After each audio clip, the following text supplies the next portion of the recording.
Programa ofrecido por...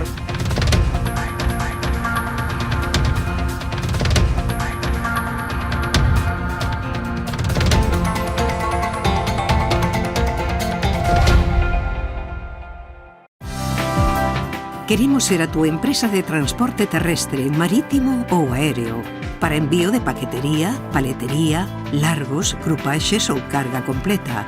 A fiabilidade e o trato directo co cliente son as nosas señas de identidade. Levamos 40 anos achegando solucións de almacenaxe, logística e transporte porta a porta, con disponibilidade 24 horas ao día, 365 días ao ano.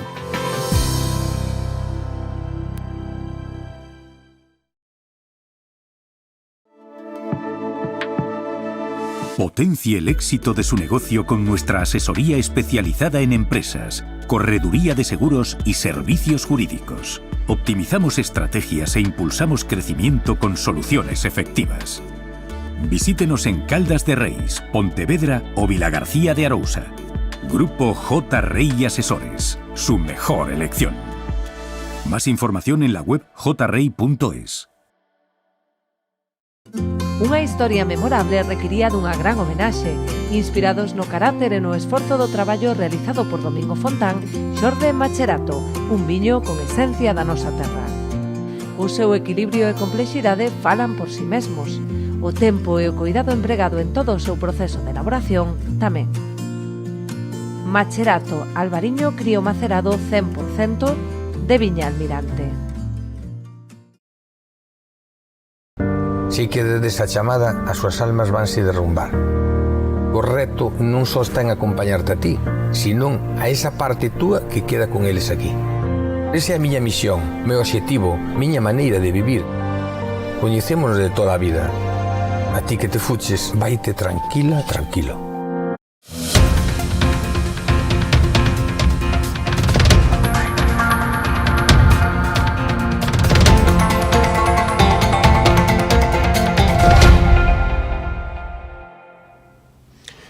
Señoras, señores, amigos e amigas, moi boa noite. Saúdos desde Ribadumia nesta Semana Santa, martes 15 de abril, con este tempo que nos ten así un pouco a todos expectantes ante o que nos vai deixar facer e desfrutar esta semana. E con eso tamén, lóxicamente, todo o sector e o potencial turístico que temos nas Rías Baixas. Analizaremos estos datos e esta Semana Santa, as previsións meteorolóxicas e tamén as diferentes opcións que temos para disfrutar dela, da Semana Santa, cos amigos, ca familia, aí ao redor dunha mesa, dando un paseo, dependendo de como veña o tempo para permitirnos estar fora ou dentro, co presidente do Consorcio de Empresarios Turísticos de Sanxenxo. Sanxenxo, saben todos vostedes que é a niña bonita, a capital turística de Galicia e, lóxicamente, das Rías Baixas. Con Alfonso Martínez estaremos e analizaremos todo isto. E tamén estaremos analizando a política municipal do Concello de Outes, que fai casi 2 meses, nunha moción de censura, o Partido Popular recuperaba a alcaldía despois de 5 anos e algo, dende o pasado 2019, e do tripartito que había pactado e había feito pacto de goberno alá por maio, xuño do ano 23, rompeu e pasou o Partido Socialista a apoiar o Partido Popular, e Francisco Calo goberna dende finais, case o 25 de o pasado mes de febreiro. E abrimos este turno de análisis e de entrevistas para analizar o sector da costa, o sector do litoral.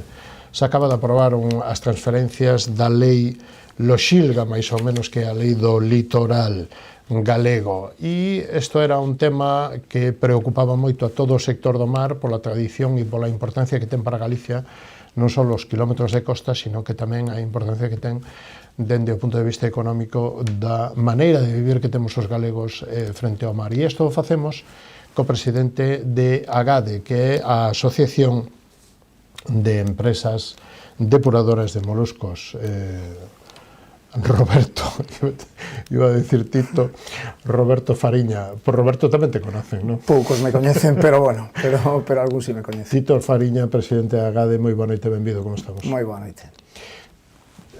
Hai meses que falamos e que vostede veu por aquí preocupado polas circunstancias da lei do litoral e o que frenaba o investimento e as inversións e o sector. Que supón esta aprobación e o pase das transferencias, primeiro constitucional que lle dou a razón á Xunta e logo as transferencias cedidas polo Goberno Central á Xunta de Galicia que pasarán a ser efectivas a finales de ano? Bueno, é un feito histórico en Galicia que o litoral se poda xestionar desde a nosa terra. Certo é que isto comenzou en marzo de 2018, cando os servicios xurídicos da GA de Anfaco avisaron de que se estaba modificando un regulamento xeral de costa que non dábamos atopado e que ao final sí atopamos pestaña tras pestaña na página web do Miteco.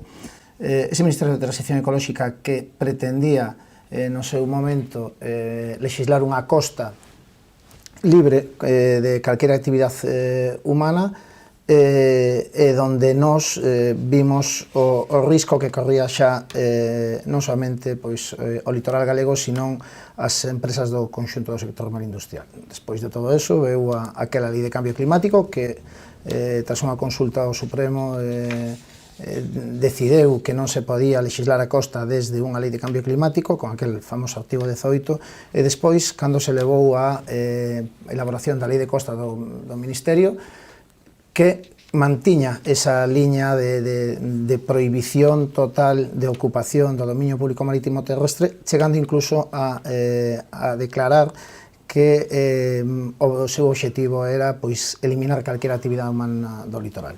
Entre medias, as inversións quedaron totalmente paralizadas, proxectos que deberían de desenrolarse en Galicia foron para outros países, outros quedaron na mesa. Certo é que xa 8 anos despois está primeiro o dictame do Tribunal Constitucional e agora a transferencia supón, está claro que é un alivio, pero xa non solamente para as empresas, sino para estructuras, para vivendas que están ao carón do litoral, para aqueles usos alternativos que se poden dar a todas estas a todo este conxunto do sector marindustrial alimentario galego.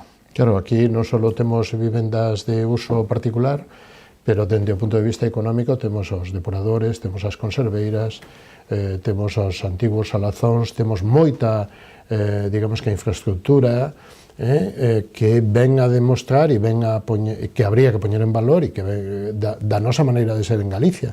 Galicia sempre viveu por cara ao mar e do mar tamén, non?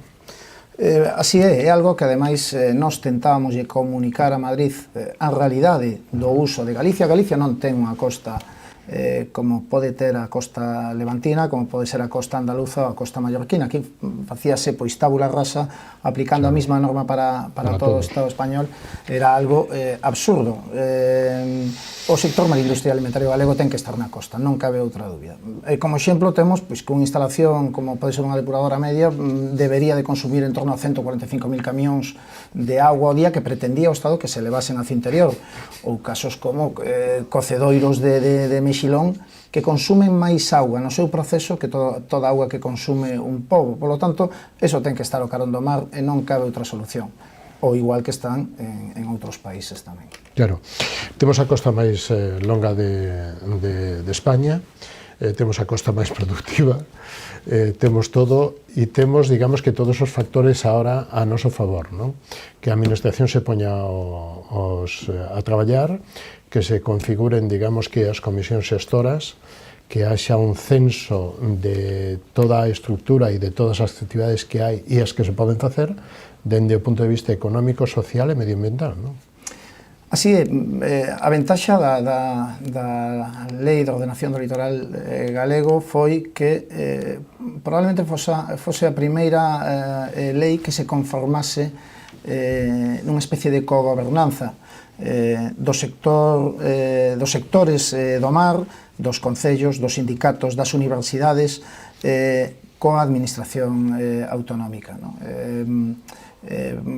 Por suposto que as ventaxas van a ser amplas para todo o conxunto poboacional de Galicia. No ámbito de ocupación do litoral viven cerca de 1,5 millón de persoas.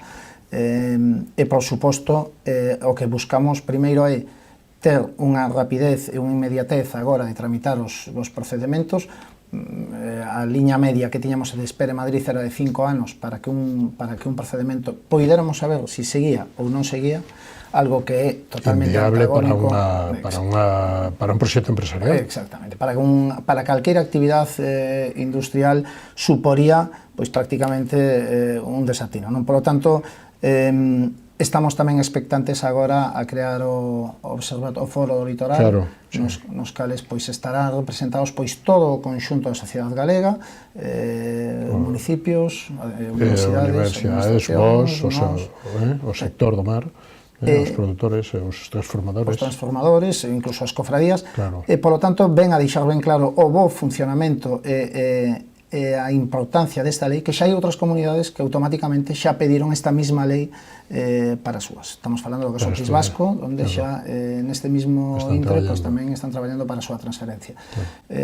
Bueno, vese pois con tranquilidade, sobre todo con alegría. Outro día vímoslo nun acto no Salón do Pazo de Raxoa de transferencia de actos, é certo é que, bueno, que é unha enorme satisfacción, creo que para todos os que será un ano de traballo, pero tamén un ano clarificador, non? Que marcará o antes e o despois para todo o sector do mar e para Galicia. Porque neste ano se van a poñer as cousas claras, non só a comisión e ese foro, sino que tamén se vai a, digamos que, pechar o censo, o rexistro de todos os bens inmobles e culturais que hai para que non só se manteñan os que se estaban desenvolvendo, sino os que se poidan desenvolver a futuro e que quede todo o mapa clarificado, non? Así é, queda moitísimo traballo por diante. O que sí lle corresponde tamén a Madrid é que agora todos os procedimentos os traslade a Galicia ca máxima rapidez. Os expedientes administrativos. Hai moitos expedientes que todavía non chegaron a Galicia.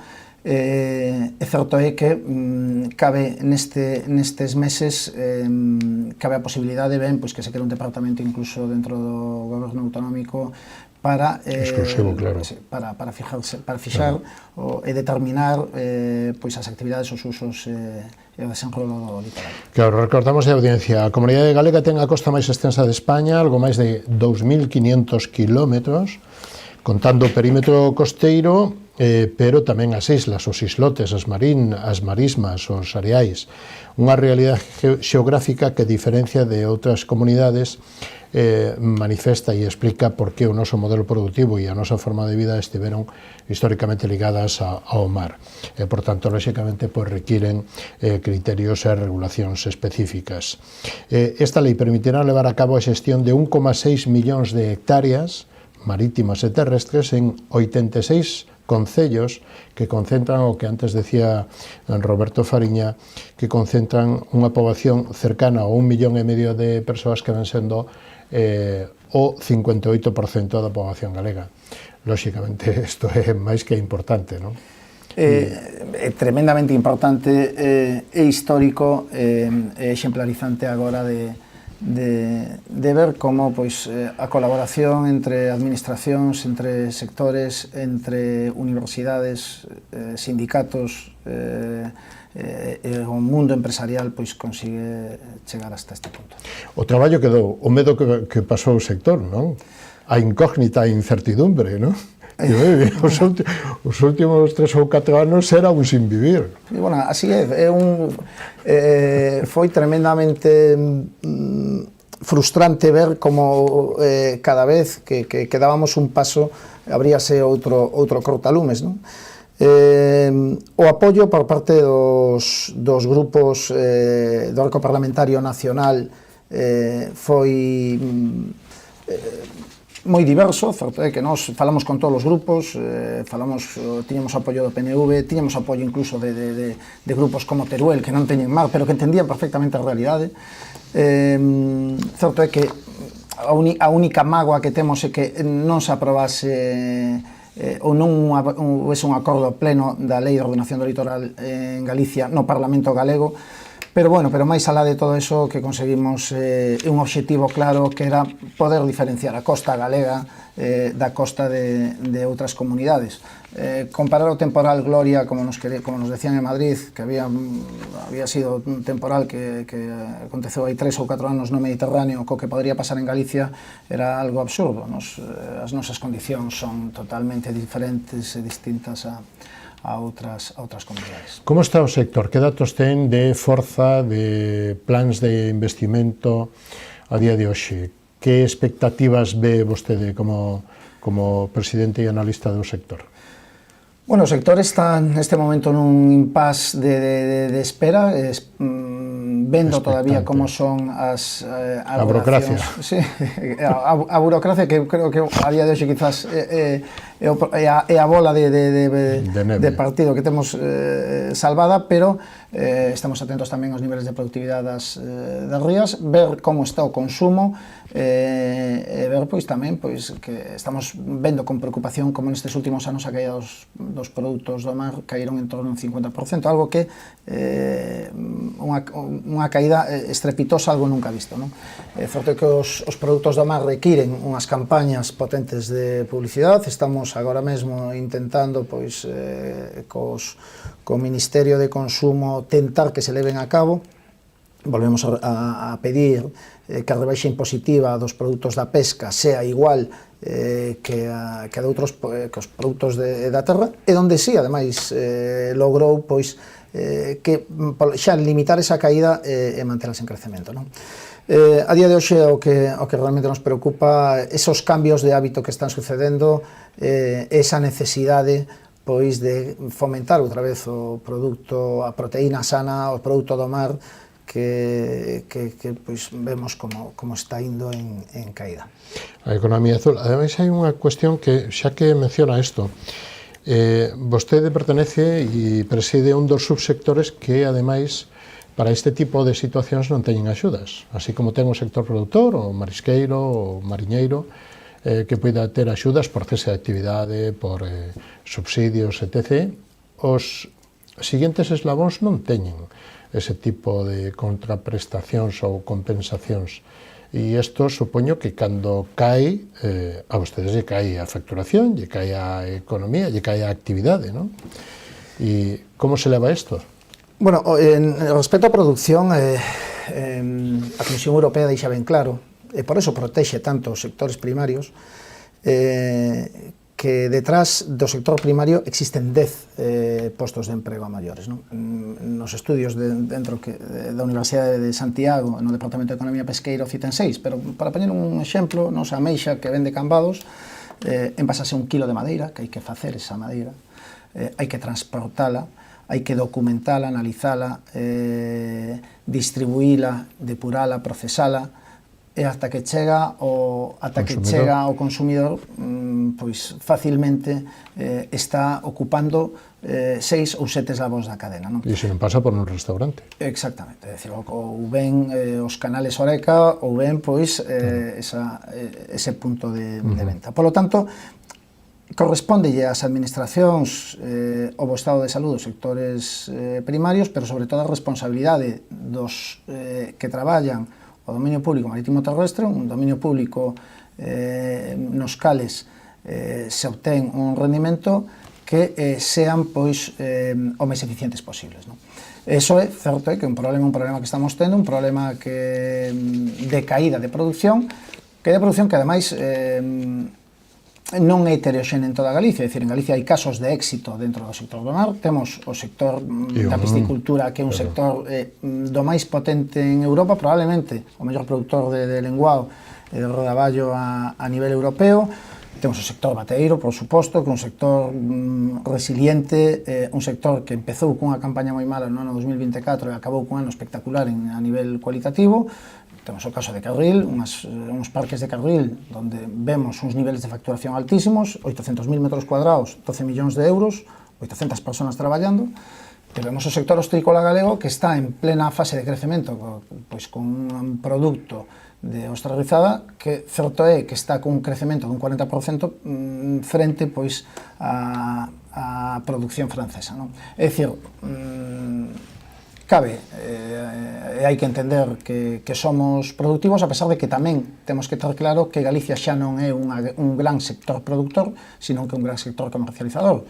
En Galicia temos as maiores conservas de toda Europa ou de todo o mundo, temos as grandes empresas pesqueiras, pero cada vez producimos menos, pero comercializamos máis.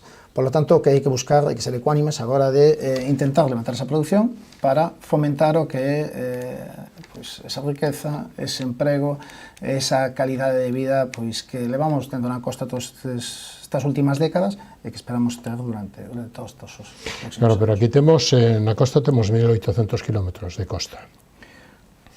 E temos as 60 e algo de cofradías que desempeñan a súa función.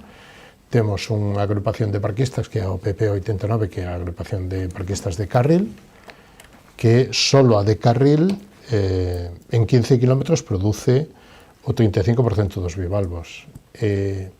Non sei se isto é para facer exemplo, non sei se hai todavía máis zonas de produción que non se poñen en marcha ou porque as cofradías ou non teñen licencia ou non teñen plans de explotación ou non lles interesa a explotación, e non sei se Galicia se ten que resinar ou aproveitar a potencialidade que ten. Bueno, Galicia a día de hoxe ten, exceptuando Carril, que certo é que produce unha media de falamos en montante económico de 11 millóns de euros en 800.000 metros cuadrados. Galicia non é capaz de chegar a abastecer o mercado galego prácticamente. Temos unha calidade de agua excepcional, moito mellor que a de outros países, pero vemos como os mercados franceses continúan en expansión, os mercados portugueses, o mercado holandés. Este último ano topámonos co mercado canadiense, algo que non nos esperábamos. Certo que os mercados son tremendamente dinámicos, é dicir, no momento que nos deixamos de abastecer o mercado nacional, inmediatamente ese mercado vai se cubrir.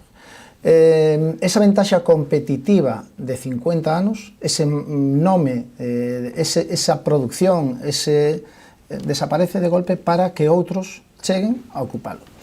Que vemos en outros países? Vemos primeiro desenrolo económico, desenrolo tecnolóxico, novos desarrollos industriais, por suposto con enorme peso os departamentos científicos e os departamentos das universidades. A diferencia do que estamos vendo aquí, donde certo é que hai moito ruido dentro do sector do mar, pero o primeiro ter capacidade de abastecerse de semilla, que non a temos en Galicia todavía. Pero levamos 30 anos dicindo, ou máis. Pero aí é onde lle corresponden os sectores poñer a pica en Flandes e decir, oye, vamos a buscar unha solución a todo isto ou vamos a propoñer unha mellora dentro do sector.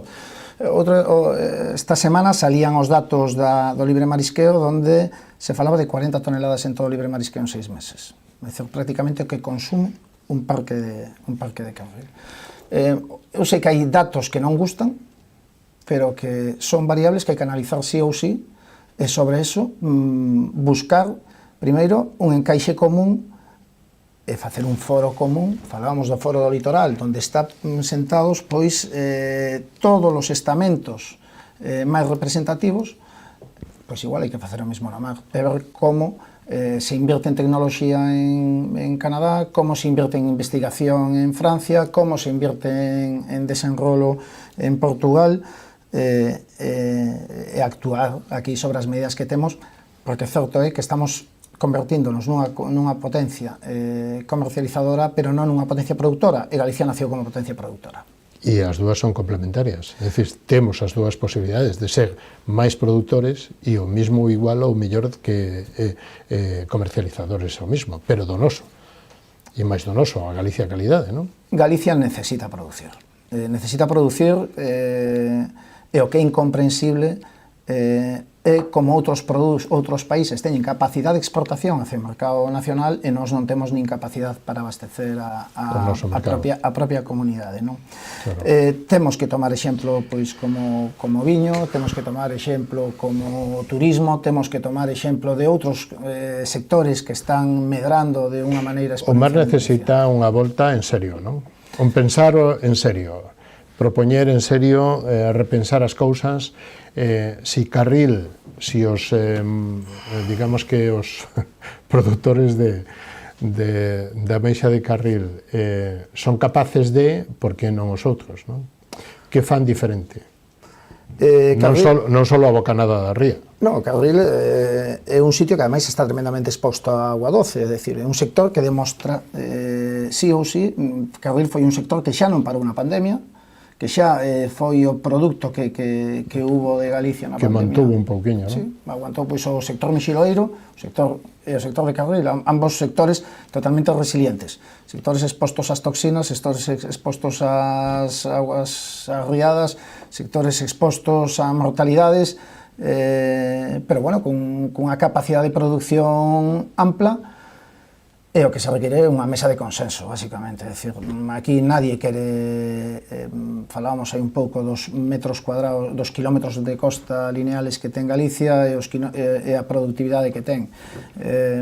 O que está claro é que todos somos conscientes, todos, pero todos desde a producción, a comercialización, a distribución, a oposición do goberno galego e incluso o goberno de que temos maiores capacidades de producción. A día de hoxe, estáse cunha aposta con unha especie de plan agora de fomentar o consumo, veremos como resulta, son 125 millóns que anunciaba o goberno, e veremos como é. Nos, certo é que desde o sector transformador e depurador propuxemos no seu momento facer un plan estratégico na cal estuvera todo o mundo sentado, facer un think tank, un banco de ideas, ver como traballan outros países, ver como é a distribución, ver cales son as especies máis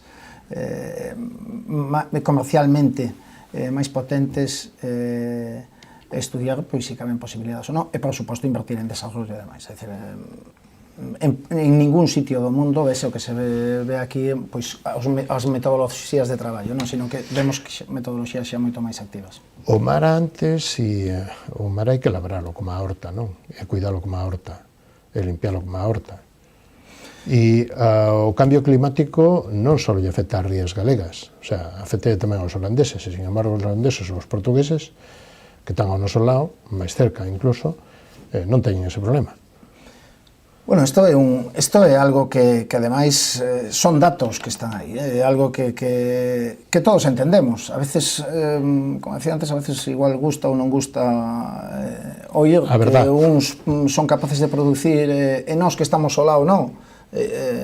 Pero tamén hai que entender, pois, bueno, incluso son criticados os que producen máis, non? A veces son mal vistos. A veces topámonos pois incluso con situacións que costa entendelas, pero certo é que o mar hai que traballar, eso está claro, eso, e vemos caso, pois, como moi preto aquí, na Ría de Aveiro en Portugal, ou na costa francesa, ou en Canadá, donde ali estáse traballando prácticamente todos os días, todo o ano. E non deixa de ser, pois, como un campo no cal se traballa máis ou menos, se produce máis ou menos. Agora, hai que identificar a orixe de cal é o problema. O Clúster de Acuicultura, eu sei que está facendo un traballo excepcional, o Clúster de Acuicultura, que foi capaz de poder ser Galicia potencia número 1 en producción de rodaballo.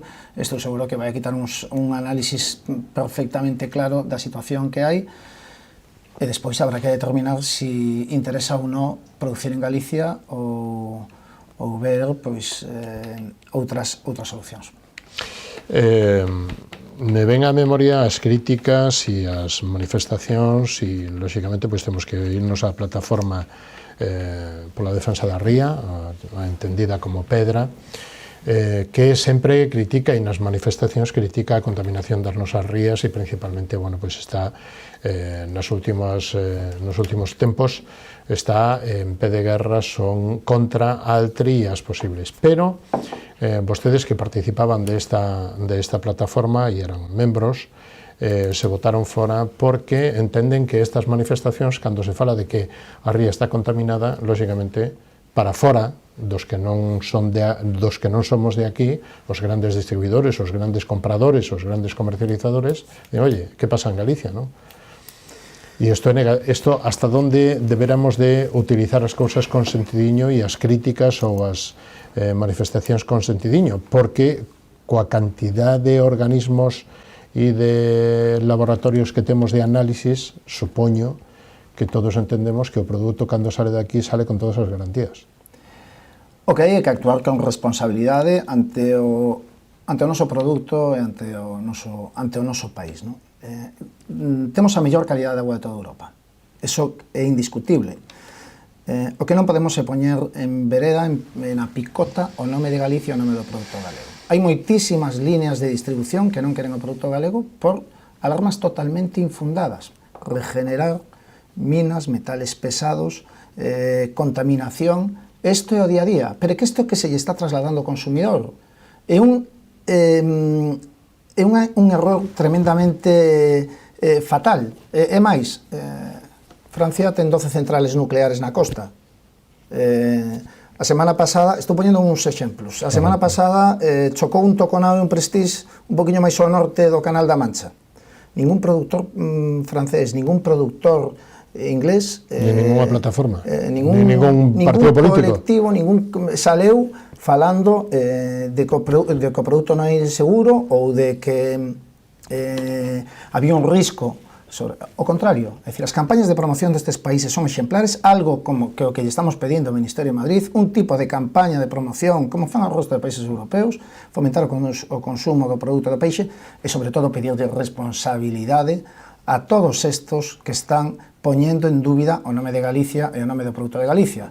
A ría de Arousa é unha ría tremendamente saneada, todo pode mellorarse, por suposto, sí, pero baixo ningún concepto podemos tocarnos. Pero que isto non quere dicir que non haxa críticas. Non, por suposto que non. As críticas todas, outra cousa é hasta onde. Pero que os que temos que colocar o produto no mercado somos nós. E os que escoitamos a intranquilidade, os que escoitamos que hai mexilóns de algunhas zonas da ría que non queren por riscos medioambientais que non existen, esos somos nós os que escoitamos. Polo tanto, certo é que nos queixámonos no seu momento, pero temos que ser cautelosos e, sobre todo, entender que o produto galego é o mellor produto do mundo. Pues somos referencia en laboratorios e en centros de investigación. Bueno, en calidad de aguas, é dicir, estas augas están monitorizadas todos os días, aparte dos autocontrois que teñen as empresas que están captando agua, cus estándares de calidad a nivel europeo dos máis altos, non? Por lo tanto, o que falamos, certa responsabilidade á hora de, sobre todo, poñer o produto galego no mercado, que despois hai que poñelo, hai que consumilo. E o consumidor, no momento que ve calqueira risco, o primeiro que fai é poñer un caparazón evitalo. Están preocupados o sector por Altri, por a posible factoría? Bueno, está claro que cando hai un feito administrativo considérase un acto arreglado, non? Altri, nos coñecemos Altri dende o ano 2022, cando estábamos solicitando os PERTES, os plans estratégicos de recuperación, e xa en Madrid xa deixaban ben claro a opción de Altri agora de inversión que nos solicitábamos dentro do parte agroalimentario para o sector da industria e que ao final correspondeu un 0,13%, casi nada, non? A aposta do goberno en aquel momento xa deixaba ben clara pois que a planta ibase a instalar en Galicia. Nos o que temos ben claro é que temos que estar moi atento aos plans de vigilancia ambiental e os días que marquen os técnicos. Hai 45 técnicos ambientales que pasaron os controles, dos cales eu creo que non temos ninguna dúda, e o que sí temos ben claro é que ten que haber desenrolo económico en Galicia e ten que haber seguridade agora de poder manter os procesos tanto industriais como productivos. Como se presenta que expectativas teñen e como se presenta este verán? Mellorará o sector productivo e habrá máis, digamos que, depuración? Bueno, dentro da transformación respecto ao mexilón estamos nun momento moitísimo mellor que hai un ano, moitísimo mellor, estamos con ainda a día de hoxe estamos con rendimentos moi bons.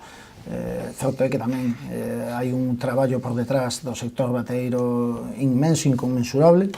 Respecto aos bivalvos, pois estamos vendo como hai certas recuperacións en algunhas zonas, pero todavía tampouco temos constancia de plans de traballo ou plans de desenrolo ou demais.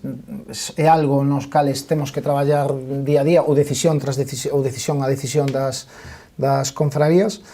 E o que sí estamos vendo pois é a implantación, como falábamos antes, deses produtores estranxeiros no mercado nacional que avanzan prácticamente sin freno debido sobre todo pois á ausencia de produción en Galicia. No sector das empresas de depuradores, hai interés ou hai voluntad de investir en ben sexa hatcheries ou sementeiras, ben sexa en explotar zonas ou bancos marisqueiros que non estén explotados, que estén abandonados, porque o resto das cofradías e do sector non o traballa? Bueno, nos en maio do ano pasado trasladamos á opinión pública a decisión de solicitar aqueles bancos que as cofradías non traballasen, porque certo é que despois todo isto cambióuselle o sesgo e o sentido por completo, que as cofradías non traballasen, ben sea pois para ostra, ben sea para calqueira outro produto. Pero as estructuras do sector marítimo pesqueiro galego non están pensadas en traballar, nin buscan tampouco o que é o sistema de acuicultura de marisqueo. As empresas o que queren, o principio que queren é tal produto. E o ideal é que esas zonas que non se traballan, que as traballen, por suposto, as confrarías, por supostísimo. Si esas zonas que son improductivas, si non traballan as confrarías, pois que a traballen calqueira, pois xente do sector do mar, que a día de hoxe, pois non ten outra actividade. Exactamente, falamos da baía do pulpo, falamos do problema que ten o marisqueo a flote, que certo é que un problema bastante máis complexo, sobre todo porque están traballando en láminas de agua moi altas, moito máis difíciles de controlar que o marisqueo a pé, que poidan pois ter o mellor opción a eso, e se non hai produto e nadie as vai a poñer en valor, pois habrá que estudar outros mecanismos. Pero que sí quedou ben claro é que en ningún momento o sector transformador falou de quitar zonas de produción a nadie, ni moito menos. Que quedou claro outra vez, por si acaso. Vamos. Como vai a Orella de Mar e como vai o Ourizo? Bueno, o Ourizo vai moi ben. A desventaxa do Ourizo é que ten unha veda moi prolongada, como debe de ser, pero é un produto que está con un crecemento. O Ourizo e a navalla son os produtos estrela destos últimos anos. Están salvando a situación, non? Están salvando a situación, están facendo economía. Por suposto, e sorprendendo positivamente, ademais, o que é a distribución e a comercialización. Por suposto, esta nova cociña está poñendo en valor este tipo de produtos pois como a mixón, produtos que ata agora eran uns prácticamente descoñecidos. Entendemos tamén así que bueno, pois que oxalá cando volten os outros volvan tamén con esta forza, con esta potencia que traen pois todos estos. Señor Fariña, lle agradecemos moito que haya estado connosco, pero chegamos ao final deste camiño. Ten o último minuto para dicir o que vostede queira ou que eu non lle preguntei. Bueno, pois nada máis, esperar que os tempos melloren. Temos un horizonte moito máis positivo que hai un ano. Temos un sector xa en capacidade de desenrolo. temos técnicos moi bons a nivel ambiental, a nivel científico, a nivel económico, que podan axudar a que estas produccións melloren, e, por suposto, temos que ver pois todo con esperanza e ver con as novas posibilidades que seguro que as vamos a ter. Que se cumplan, que será bo para vostedes, pero tamén para Galicia e para toda a costa. Por suposto. Que é unha maneira estupendísima de vida, non? De modo de vida. Moitísimas gracias, hasta unha vindeira ocasión. Hasta a próxima ocasión, moitas gracias. Nos vamos a publicidade. Dentro de un instantillo estamos de novo con todos vostedes. Hasta ahora mismo.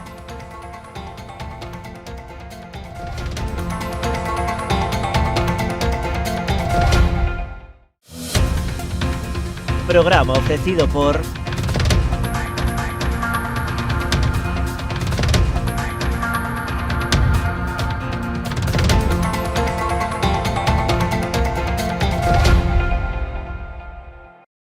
Si que desde esa chamada as súas almas vanse derrumbar. O reto non só está en acompañarte a ti, senón a esa parte túa que queda con eles aquí. Esa é a miña misión, meu obxectivo, miña maneira de vivir. Coñecémonos de toda a vida. A ti que te fuches, vaite tranquila, tranquilo. No mundo dos negocios, cada entrega conta. Galiport é o teu socio fiable para o transporte. Contamos con equipo especializado que garante as entregas seguras. Nos entendemos a importancia da túa carga. Confía en nós para levar ou traer as túas mercadorías. Galiport, a túa solución en transporte de confianza. Temos paixón polos nosos clientes.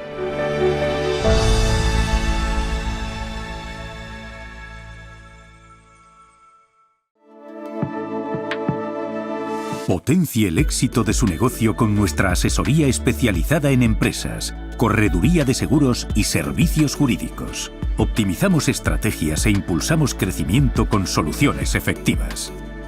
Visítenos en Caldas de Reis, Pontevedra o Vilagarcía de Arousa. Grupo J. Rey Asesores, su mejor elección.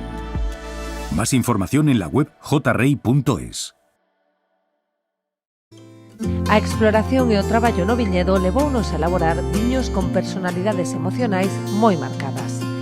Pionero é un claro exemplo no que nos vemos reflectidos, un viño viaxeiro, valente e intrépido que cada ano segue traspasando fronteiras.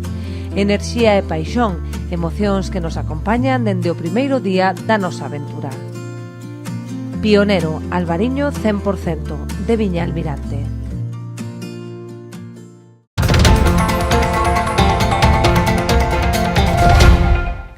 De novo con todos vostedes, estamos ás portas ou estamos xa na Semana Santa e, como lles decía, todos un pouco pendientes da predicción do clima que vai pasar estes días. E para eso, a capital do turismo nas Rías Baixas é Sanxenxo, e en Sanxenxo hai un consorcio de empresas turísticas que preside Alfonso Martínez. Moi boa noite, benvido, como estamos? Hola, moi boa noite. Moi ben, pendente o tempo, non? Pois sí, a verdade que sí, levamos, non só ahora, levamos 2 semanas pendente do tempo, igual que están noutros lados que pode estar en Andalucía, co tema das procesións, nos estamos un pouco igual, na mesma maneira, sí. Pero xe quedou unha tarde fabulosa. Sí, a verdade é que o tempo non está desagradable, non é o do ano pasado que foi un temporal terrible, o que pasa é que, esas predicións de choiva que ao final non son tantas na maior parte das veces, nos perxudica de alguna forma, porque, a xente pensa que está chovendo día e noite. Claro. Así, ahora mesmo está lucindo o sol que dá gusto. Hoxe queda unha tarde nas Rías Baixas fabulosa. Sol despexado, unha temperatura de 16 graus, un pouquiño de unha cazadora ou algo fabuloso para dar un paseo. E Sanxenxo ten moitos atractivos, non? Sí, ao final non solamente de sol e praia vive Sanxenxo, non? Temos moitas máis cousas que facer, tanto desde o punto de vista de facer por rutas de senderismo, sendeiros azuis, o tema da gastronomía, que dicir, eso en toda a contorna, e ao final, grandes establecementos que temos tamén de todas as categorías, pero tema de spa, de benestar, todo eso suma, e non solamente en Sanxenxo, ao final temos que verlo tamén un pouco en forma de contorna de todo o salnés, non? Porque a xente que tamén que se desplaza en Semana Santa mayoritariamente trae o seu propio vehículo e ten moitas posibilidades de visitar e disfrutar do todo o salnés. Claro, e de Santiago, de Vigo, que poida entrar por avión, que poida entrar por coche. A media solen ser 2, 3 días, 3 noites? Sí, a media en Semana Santa saen 3 noites, habitualmente, o que pasa que, bueno, cando falamos de Semana Santa non todo o mundo pode coller toda a semana, pero fuertes son os días festivos, pero bueno, si hai xente que ven toda a semana, ou polo menos 5 días, pero a media saen 3 noites, aproximadamente. E a maioría nacionais, non? Sí, nacionais, en Semana Santa tamén, o comentaba esta mañán tamén, ao final, a xente que ven tamén en Semana Santa un 50 ou 60% son da propia comunidade, son galegos que veñen do norte ou que veñen da zona do interior de cara a costa, e despois, bueno, sobre todo o turismo nacional, tamén o turismo portugués, que, bueno, que sempre o temos un pouco casi como nacional, pero, bueno, non son nacionais, non? Bueno, son veciños. Son veciños, e a verdade é que o turismo portugués, por sorte, xa o verán pasado, a campaña pasada, recuperouse totalmente, para nós é un turismo moi importante, o turismo de Portugal. Bueno, que supón o sector turístico para Sanxenxo?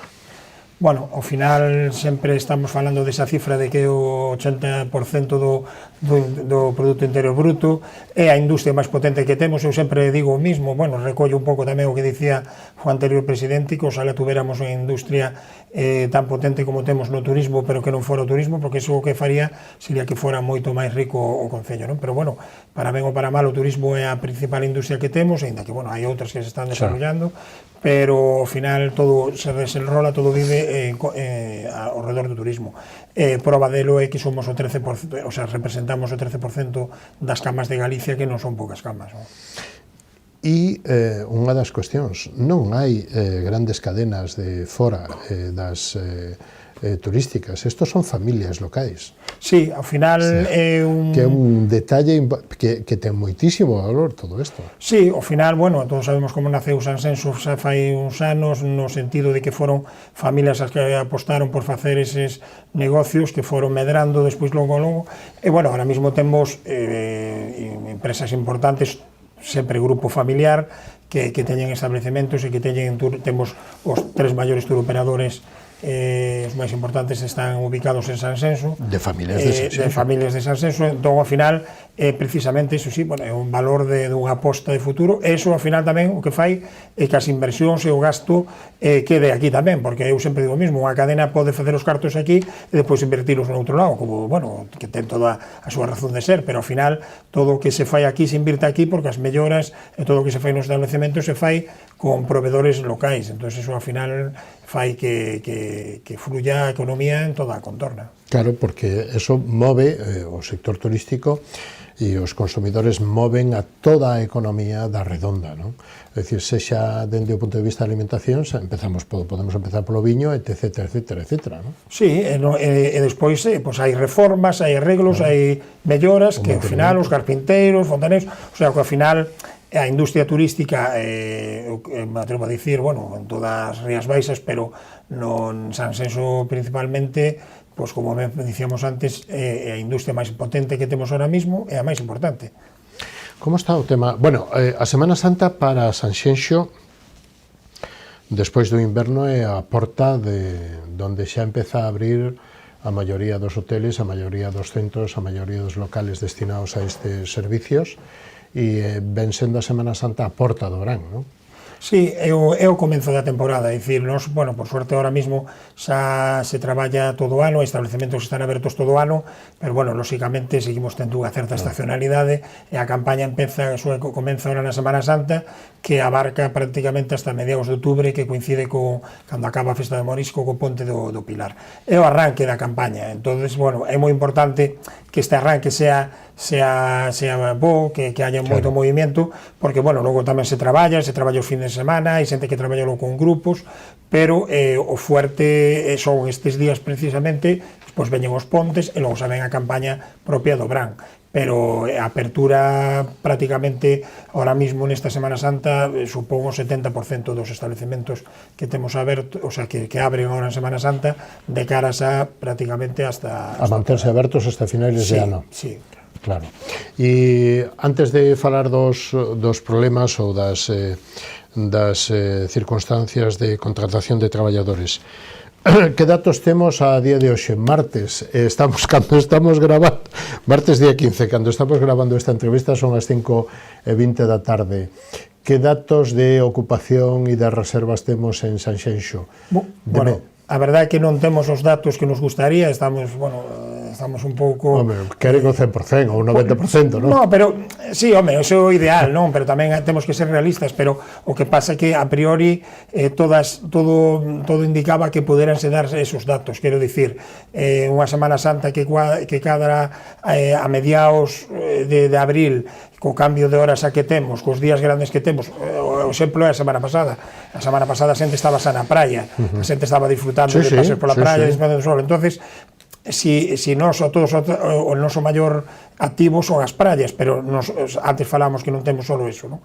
Pero se sumábamos a posibilidade de que a xente pudera ir á praia, tomar o sol e disfrutar precisamente deses primeiros baños, pois nos esperábamos unha campaña de Semana Santa dos días festivos prácticamente do 100%.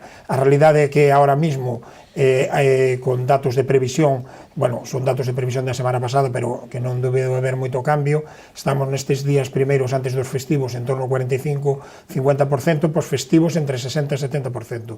Certo é que hubo algunhas cancelacións de última hora, non tan significativas como cabía esperar, a xente que reservou con antelación, e xente que non está mirando o tempo, que vai a vir igual, faga o tempo que faga, pero logo hai moitísima xente que toma a decisión a última hora e vai a depender do tempo. Esa xente seguramente, se houbera bo tempo, iba a vir a Sanxenxo, e non haber bo tempo, nin ven a Sanxenxo, nin o mellor vai a outro lugar, non sae.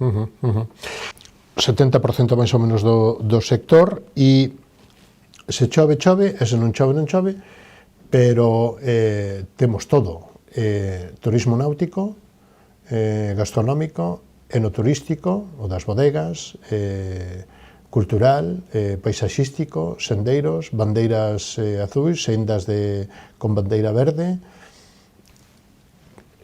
para que veñan os de Noia aquí a Sanxenxo. Como vende vostede Sanxenxo?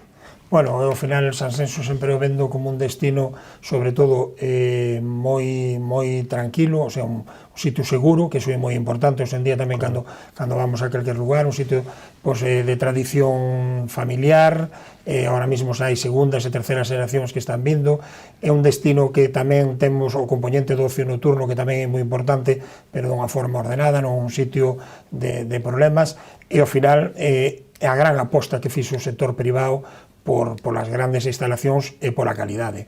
É dicir, o sector privado leva moitísimo tempo traballando para ter uns establecimentos en calquer categoría, non fai falta ir a un 4 estrelas, senón desde a pensión máis sinxela hasta un hotel de 4 estrelas, pasando por os apartamentos turísticos, os campings, leva moitísimos anos facendo un gran esforzo, unha gran inversión, e ao final, bueno, eso se traduce nun gran servicio, nunha gran calidade, e logo tamén, bueno, o esforzo que tamén se fai desde o Concello por ter todo en condicións de maneira. Nós moitas veces non o valoramos, pero depois moi moita xente de fora e dice que ben está isto, que ben o cuidades, que ben se está aquí, que tranquilos, que simplemente con dar un paseo, sentarse na terraza, esta tranquilidade, estas vistas, este paisaxe, eso a xente o valora moito, non? E eso está sendo ben cuidado desde o Concello nos últimos anos? Pois sí, bueno, nos temos que dicir que nos sabémolo de primeira man, non é fácil levar un concello como Sanxenxo, que nos convertimos na temporada alta na terceira cidade de Galicia, non é sinxelo, as cousas como son, bueno, sempre hai cousas que se poden mellorar, pero se están facendo grandes inversións, e sobre todo, non sei, o que sempre lle pedimos á administración e ao concello é a seguridade, a limpeza, e que estea todo en condicións, non? Entonces, bueno, sempre hai cousas que se poden mellorar, temos o tema do tráfico, aínda que o ano pasado se puso en marcha o tema do autobús urbano, que a verdade é que foi un acerto total. Nos, na última reunión que tuvemos na Mesa de Turismo de Sanxenxo, tiñémolo claro que eso veu para quedarse, ten que quedarse, de feito vaise volver a implantar este ano. Foi un acerto, non así tanto o tema da lanzadeira para que a xente aparcara no polígono e despois a lanzadeira levar a Sanxenxo, porque, bueno, ao final estamos moi habituados a chegar co coche hasta prácticamente o sitio. Entón, bueno, temos ese problema de aparcamento, temos que buscar solucións, o Concello, a Administración ten que buscar solucións, pero a verdade é que, bueno, se están facendo as cousas ben, se está traballando sobre todo da man co sector, que é o máis importante, non? Cando falamos das bandeiras e que Sanxenxo se converte nas bandeiras azules, o Concello máis bandeiras azules de España, cando falamos da bandeira verde, as sendas de bandeira azul, eso ten moito atractivo, non? E ten moita importancia e ven a, digamos que, rubricar ou certificar a calidade dos servicios e, digamos que, dos lugares, tanto das sendas como das playas, etcétera, etcétera. Pois sí, a verdad que sí, o que pasa é que, bueno, estamos tan habituados, porque ano tras ano seguimos sendo líderes, o Concello sempre con máis bandeiras, nos saudamos por algo habitual, pero é moitísimo traballo o que se fai aí, e ao final iso é unha imaxe que repercute moitísimo no reforzo de marca de Sanxenxo. Bueno, despois tamén moitas outras cousas que antes tamén quedaron un pouco no tintero. Temos agora tamén, despois de Semana Santa, un campeonato de tenis, quero dicir, tamén se está facendo moito traballo desde as asociacións, desde o propio Concello. Temos despois no mes de maio tamén ao medio maratón Interrías, este tipo de cousas que ao final van a axudar precisamente a desestacionalizar e a alongar a temporada, non? Porque non o que queremos é, no verán, pois temos a moita xente, toda é benvida, pero o que queremos é que veña xente ao longo de todo o ano. Claro, e atractivos como o Porto Deportivo, o Rei Juan Carlos, eso supoño que ten outra dimensión moito máis importante todavía. Hubo un antes e un despois de Sanxenxo. Eu creo que non solamente penso eu, penso que, bueno, o sector, penso mayoritariamente, pero todo o mundo, o cambio que hubo co tema do Porto Deportivo, é dicir, a cantidade de metros que se lle gañaron non solamente para as embarcacións, sino tamén por o tema de que se ganou, pues, de espacio público para que a xente poda pasear, poda disfrutar, estar prácticamente en riba do mar. A verdade é que hai un antes e un despois do Porto Deportivo, e despois, bueno, tamén teño que poñer en valor ao traballo que se está facendo desde o Club Náutico, desde o Real Club Náutico, na figura tamén de Pedro Campos, que sempre estamos, bueno, en permanente contacto e colaboración, e a verdade que tamén me gusta poñer en valor ese traballo que se está facendo desde o punto de vista das regatas. E o que comentabas de que o Rei Emérito pois veña a Sanxenxo, a verdade é que a exposición que nos dá e as horas os minutos que nos dá de prime time en todos os medios, se tuviéramos que pagalos, penso que sería bastante complicado. E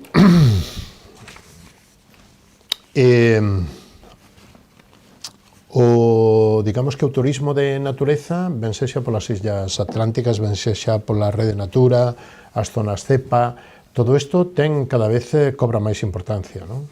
Sí, a verdade é que, bueno, creo que ahora mismo, bueno, todos, non, pero as novas xeracións están moi pendientes, sobre todo o tema ambiental, da sostenibilidade, que é unha palabra que se utiliza moito, para min vai máis alá da mera sostenibilidade da contorna e do que sino tamén ten que haber outro tipo de sostenibilidade, non? De social, sostenibilidade económica, pero a verdade é que as novas xeracións valoran moito o tema das actividades, todo o que ten que ver coa naturaleza. Entonces, bueno, ao final sabemos que estamos nun paraíso, estamos nunha contorna que en poucos metros estás no monte, estás disfrutando do monte, como estás no mar. O que pasa é que, bueno, moitas veces, incluso, digo eu, temos que querernos realmente tamén o que temos para poder vendelo o mellor posible, non? Claro, os que estamos ao lado nunca valoramos, é como cando chegamos a casa non valoramos que haxa luz, non? Damos ya a chave, dámoslo por feito, pero a xente, a verdade é que, bueno, cando ven, somos xente que, sobre todo do interior, que non está acostumbrada a ver a diario o tema do mar, a xente simplemente con estar sentado nunha terraza dentro do mar se está disfrutando. Claro. E hai unha cuestión máis, e é que a Semana Santa, bueno, en Galicia ten moito tirón. A xente que ven a Santiago para facer os camiños de Santiago, a ruta do Padre Sarmiento, teñen influencia ou que porcentaxe, non sei se teñen datos, de xente que fai o camiño, aínda que vaya de albergues, pero que tamén vai a un bo hotel, que tamén vai a un bo restaurante, que tamén vai a non sei que, e de paso que ven a Santiago, ou ven facendo o camiño, pasa por Sanxenxo. A verdade que non temos datos para cuantificalo, pero sí che podo dicir, porque aparte o comentamos, o falamos entre nós, e ao final, pois bueno, non é unha estadística, pero sí que se observa moitísima xente que está, sobre todo nos temas da primavera, no verán, que precisamente o que apuntas, que fai o Camiño de Santiago, e que despois colle 3 ou 4 días para descansar e desconectar e precisamente coñecer. Esa xente ao final tamén son os prescriptores estupendos. Correcto. Porque van contando precisamente non solamente o tema do camiño, que para Galicia é o gran embaixador, e ao final todo xira en torno ao Camiño de Santiago dunha maneira ou de outra, parece mentira, pero hai moitísima xente, cada vez notamos máis xente que despois de, unha vez que termina o camiño, aproveita para quedarse 3 ou 4 días en Sanxenxo, bueno, no Grove, no Salnés, na zona das Rías Baixas, non? Claro. E a comarca do Salnés ten casi de todo, non sei se falta algo, un aeroporto ou un tren. No, bueno, aeroportos non vamos a poñer máis porque xa temos 3 aeroportos, e a verdade que ao final a maioría da xente ten, sobre todo internacional, que para nós é moi importante, ten que vir por aeroporto do Porto. Bueno, o tema dos aeroportos é un tema complicado, máis aeroportos non temos, pero bueno, tiñamos unha lanzada que ahora hai un aparcamento, tiñamos aí unha pista que, bueno, a mellor non para vos, pero para o tema deportivo, todo o que ten que ver tamén co tema da aviación deportiva, das avionetas, porque hai moitísima xente que practica de forma, bueno, particular este tipo de deporte, que non estaría mal, non? Ao final, bueno, nós vivimos nun paraíso desde todos os puntos de vista, temos que cuidalo, temos que tratalo ben, pero a verdade é que non botamos nada en falta. Que podemos botar en falta? Bueno, pois ao final, nós os que nos gustaría tamén é pois que haya máis eventos de tipo deportivo, porque tamén é unha forma de desestacionalizar. A verdade é que, bueno, se están facendo moitos en Pontevedra, ahora en Sanxenxo estamos tamén... Aquí en Ribadumia o fútbol 7, en Vilagarcía o básquet. Pois non te podes imaginar que de que maneira eso influe na ocupación dos establecementos de Sanxenxo. Nós sempre dicimos o mismo, temos as camas, o que nos fai falta é traer xente para ocupalas, non? Entonces, bueno, na contorna estánse facendo moitas actividades, pero nós queremos que en Sanxenxo tamén se fagan eventos propios en Sanxenxo. Temos golf, temos deportes acuáticos de todos, temos paseo, temos os camiños de Santiago, a ruta do Padre Sarmiento, temos horta, temos boviño, por aí somos potencia. Isto, cando vostedes van a feiras como Fitur, por exemplo, que abren o ano, ben sexa con Turismo de Sanxenxo, coa Mancomunidade, pero tamén co CETS que vai, que é o que máis lle interesa, o que máis, digamos que nos define como galegos, como maneira de ser distinta, como maneira de vivir distinta? Bueno, ao final, o noso maior atractivo é o trato que temos coa xente, o sea, a nosa xente, o trato que temos co turista. Ao final, facemos sentir a xente como se estuvera na súa casa. Como ben falábamos antes, son negocios que, bueno, son máis grandes, outros máis pequenos, pero son negocios familiares que, ao final, ese calor de estar esa situación de non ser un número, sino de ser parte, en moitos casos, casi da familia, ese trato persoal, ese, bueno, ahora mismo xa temos un nivel moi alto de profesionalidade, pero fai anos suplía precisamente ao mellor esa falta de profesionalidade, ese trato, esa cercanía co cliente. Entonces, eso valora moitísimo, é dicir, se sinten nun sitio que non está masificado, nun sitio tranquilo, nun sitio que poden descansar tranquilos, e sobre todo que están tranquilos. Entón, ao final, eso se valora moitísimo. E o tema da gastronomía e todo o que ten que ver coa cultura do viño, a verdade é que é un dos maiores atractivos que ten a xente, o pon moito en valor. Como están? Como viven e como se presenta o ano de cara a contratar traballadores? Bueno, de todo tipo que necesita, lóxicamente, o sector. Sí, a verdade é que aí é o noso maior problema que temos ahora mismo. Parece mentira que, bueno, que tiñamos que estar preocupados precisamente por ter clientes, e por sorte ese apartado moi ben, pero o tema do personal é complicado. A verdade é que non solamente no sector da hostelería ou no sector do hospedaxe, sino que noutros moitos sectores está habendo problemas para encontrar personal, e ahora mismo, bueno, pues intentamos facelo o mellor que podemos. Bueno, nós temos en Sanxenxo o tema da formación dual, que está funcionando moi ben, xa desde fai 3 anos, estamos esperando agora cando se rematen as obras do antigo colexio de Villalonga, porque aí é onde vai ir o centro. É unha colaboración xunta Concello e os establecementos do CES, do consorcio, están facendo as prácticas xa os de segundo ano. Fixemos fai pouco tamén un tema dun curso para camareiras e camareiros de pisos con colaboración coa Cruz Rosa.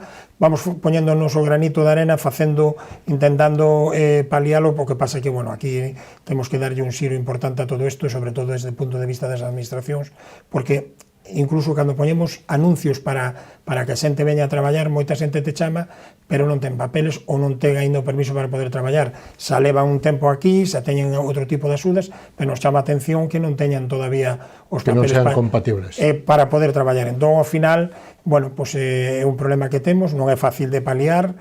Pero bueno, que non depende de vostedes. Ainda que vostedes o sufran, non depende de vostedes. Sí, hombre, nós ao mellor, eu sempre digo o mismo, o sea, temos un pouco San Benito de que na hostelería moitísimas horas, vamos a ver, eu non digo que no pasado se fixeran cousas como se podían facer noutros lados, de que ao mellor non se facían as cousas como había que facer, pero hoxe en día temos uns convenios de hostelería que hai que cumplir, donde se marcan as horas, donde se marca os salarios mínimos para traballar, e non creo que sea ese o problema. O problema que, bueno, xa viña un pouco antes da pandemia, pero ao tema da pandemia non nos axudou nese sentido. Moita xente deixou o noso sector para ir a outro sector e, bueno, encontrou aí a súa nova forma de vida e moita xente non regresou, non? Bueno, logo, pues, para nós temos que ter un componente, bueno, como casi todas as profesións, pero un componente moi vacacional, porque ao final estás traballando en fines de semana, estás traballando cando outra xente está de vacacións, e, bueno, logo tamén tens os teus descansos, pero quero dicir que, como en todas as profesións, tens que ter vocación, pero tenche que gustar, e, sobre todo, bueno, temos un hándicap que, por moito que traballamos en elo, estamos intentando, e de feito estamos conseguindo alongar a temporada, ao final hai unha estacionalidade. Eu sempre digo o mismo, Ibiza é todo o que é Ibiza, e tamén hai estacionalidade en Ibiza, non? Pero, bueno, temos que traballar para eso, porque ao final a xente que se forma e que se forma no noso sector ten que vivir todo o ano e ten que traballar todo o ano. Claro. E en ofertas de aloxamento que falábamos, hai de todo tipo, ofertas na Mancomunidade e no Concello de Sanxenxo. Pois sí, a verdade é que... E tamén de precios, non? Sí. Porque desde un albergue ou desde un camping hasta un chalé dos caros, non?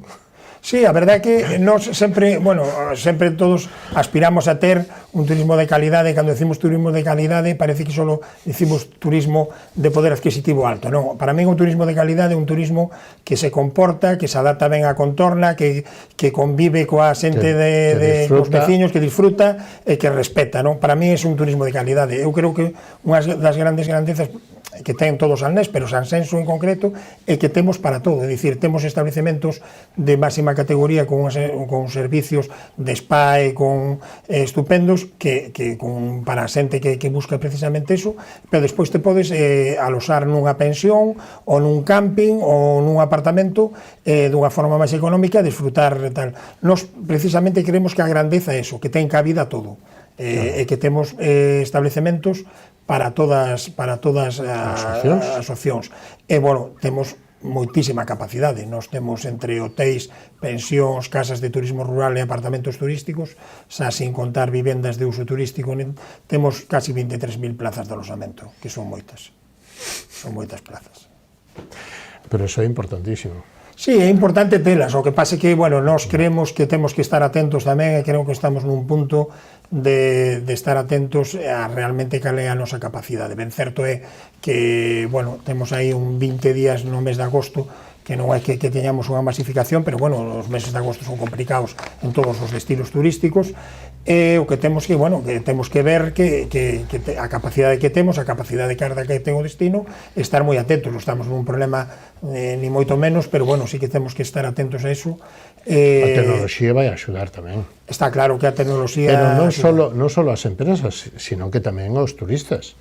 Se eu vou a un sitio onde hai moita xente, se os sei, se a mí me informan os datos e se eu teño información, xa sei que me vou encontrar, que non teño aparcamiento, ou que teño dificultades para, ou que teño que deixar o coche máis lonxe, ou que vou a ser menos ben atendido. para comer ou para o que sea, porque non habrá tanto sitio, non? Sí, bueno, esos son circunstancias que se dan en todos os destinos que teñen unha gran concentración nun período moi determinado. E, ao final é un período moi corto, pero penso eu teño que sacar non aquí... Non hai que ir a decir fora de aquí, non? No, ni moitísimo menos. Non sei, todo o mundo é ben cabido. O que pasa é que, bueno, nos o que dicimos é que creemos que non temos xa que facer moito fincapé en facer promoción precisamente para eses 2 meses importantes, e temos que facer promoción e intentar actividades, como ben dís, precisamente dar argumentos a xente para que veña fora deses meses, non? Claro, e hai moitos. Sí, a verdade que... hai moitos argumentos, outra cosa que os hai que poñer encima da mesa. Claro, hai que poñeros encima da mesa, e sobre todo, bueno, tamén hai moitas cousas que, bueno, que como que falábamos antes, o tema das comunicacións, o tema dos voos, para nós, cando digo para nós, digo para todo Galicia. E o tren, non? Claro, e o tren, o tema do tren que outro día... Villa García, Pontevedra... Sí, outro día, de parte, leía o tema do problema de anticipación con que se pode reservar, que non estamos en igualdade de condicións con outros territorios da... Aí nos están machacando. E nos están machacando bastante, e sobre todo, bueno, que tiñan que aumentar as frecuencias. A verdade que se notou un antes e un despois de chegar ao AVE, pero temos que poñer a pleno... De chegar a Ourense. Que chegar a Ourense, pero temos que poñer a pleno rendimento, teñen que aumentar as frecuencias, e teñen que se poder planificar con moita máis antelación precisamente eses viaxes, non? Temos que ter igualdade co resto de España. Sí, máis ni menos. Temos que ter igualdade co resto de España. Como está a asociación? Como está o consorcio? Denos 2 datiños que estamos chegando ao final desta Semana Santa, deste viaxe. Pois a verdade é que, bueno, estamos moi ben, o sea, dicir, o consorcio foi unha asociación que para nós foi moi importante cando se creou no 2002, porque foi a unión de 3 asociacións, o sea, parece mentira que en Sansenso houbera 3 asociacións, e precisamente esa unión desas 3 asociacións que naceron o Consorcio de Empresarios Turísticos de Sansenso, e que hoxe en día sea a única, o sea, iba a dicir mayoritaria, pero que mayoritaria é a única asociación representativa do sector a nivel local en Sansenso. Bueno, pois a verdade é que neste caso que me toca a mí presidila, pois é un orgullo, porque a verdade é que o apoio que temos por parte dos asociados total. E, bueno, nos, aparte, pues, precisamente de toda esa representación que facemos, damos uns servicios aos asociados que tamén poñen en valor precisamente esa cuota ou pertenecer a esta asociación, ¿no? Claro. Como pode ser, bueno, pues ahora acabamos de facer os 10 anos de un convenio de colaboración que firmamos, fomos a primeira asociación que firmamos un convenio de colaboración co que daquela era o Grupo Catalonia da Central de Compras de Cuanto, levamos 10 anos, fomos quen de faturar o ano pasado máis de 1,5 millón de euros. Estamos falando de que non todos os asociados están na Central de Compras, solamente 45 dos 120 asociados están na Central de Compras, e a verdade que, bueno, moitos máis exemplos de servicios que temos, e sobre todo de convenios que temos con entidades, con a asociación, cos bancos incluso tamén, e a verdade que, bueno, estamos nun bon momento. O que pasa é que, bueno, o que si estamos, o sea, o apoio é total, a xente está aí, non temos movimento de baixas. O que pasa é que, bueno, eu teño a sorte de contar con uns compañeros na xunta directiva que están ao meu lado, pero, bueno, levo moitos anos tamén xa na xunta directiva, estuve moitos anos de vicepresidente co anterior presidente Francisco Paco, e a verdade é que, Francisco González, efectivamente, e agora me tocou a min, pois, estar ao frente, pero, bueno, sempre dixen que iba a ser nun período de tempo, non iba a estar tantos anos como él, porque xa levamos moitos anos. Precisamente o que digo é que o que falta é xente que estea disposta a dar o paso para estar na primeira fila, como digo eu. Non é fácil, pero, bueno, eso creo que é un mal de todas as asociacións, porque falo... Pero é un ben conxunto, é un ben conxunto para todos. Está claro que sí, o que pasa é que, bueno, é bo que haya relevo, é bo que haya cambio de xente ao frente, porque sempre ven xente... Pero, bueno, xa digo, contamos, teño a suerte de contar na xunta directiva con compañeiros tamén xente nova, xente máis con menos anos que a nós, que son xa segundas e incluso terceras xeracións que están xa ao frente dos negocios, e a verdade que moi ben. Pois, señor Martínez, don Alfonso, ten o último minuto para decir o que vostede queira ou que eu non lle preguntín. Bueno, nada, simplemente agradecervos a invitación a participar no vosso programa. Estamos encantados, como sempre, de atendervos, E nada, pois iso, nos afrontamos ahora a campaña, o comezo da campaña con moita ilusión, somos un sector que somos capaces de tirar para diante a pesar de todo o que veña, e aí estaremos para atender a toda a xente que nos visite da mellor maneira posible e que se marchen o máis contentos posible, porque ao final temos que entre todos facer destino. Sanxenxo, capital de Galicia. Bueno, non sei se capital de Galicia, pero outro día me preguntaban se Sanxenxo tiña algo que envidiar ao Caribe, e eu dixen, bueno, pues non sei se temos que envidiar, pero penso que Sanxenxo é o Caribe de Galicia. Moitos éxitos que serán vos para todos vostedes, pero tamén para Galicia e Sanxenxo. Por moitísimas gracias. Que este ano sexa outro récord, porque xa foi o ano pasado, sí, que este ano sea récord en Sanxenxo e en Galicia. A verdade que o foi e así o esperamos. Moitas gracias. Moitísimas gracias. Boa Semana Santa e que mellore tamén as predicións, que logo cando dan o tempo desde Madrid o norte sempre ven un pouco máis oscuro, non? E hai que llegar máis Meteo Galicia para nós, que sempre dá un poquinho a información mellor. Moitísimas gracias, boa noite, hasta unha vindeira ocasión e feliz Semana Santa. Nos vamos a publicidade e da man dos patrocinadores recibimos a Francisco Calo, alcalde de Outes, non o perdan, e analizamos a situación política deste concello dentro dun instantiño. Hasta agora mismo.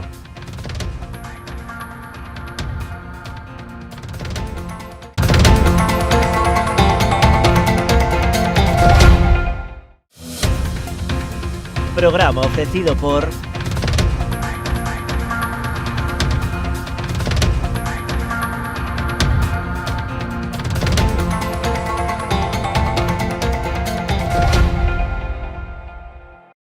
Unha historia memorable requiría dunha gran homenaxe. Inspirados no carácter e no esforzo do traballo realizado por Domingo Fontán, xorde Macherato, un viño con esencia da nosa terra. O seu equilibrio e complexidade falan por si mesmos. O tempo e o cuidado empregado en todo o seu proceso de elaboración tamén. Macherato, albariño crío macerado 100% de Viña Almirante. Si que desde esa chamada as súas almas vanse derrumbar. O reto non só está en acompañarte a ti, senón a esa parte túa que queda con eles aquí.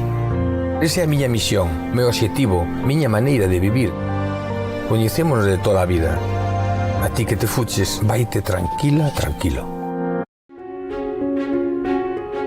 Precisas enviar ou recibir mercadorías de xeito rápido, seguro e económico? Confía nunha empresa galega con anos de experiencia demostrada, con frota de vehículos adaptados ás túas necesidades e cun equipo de profesionais cualificados e experimentados. O teu mellor aliado, Transportes Galiport. Temos paixón polos nosos clientes.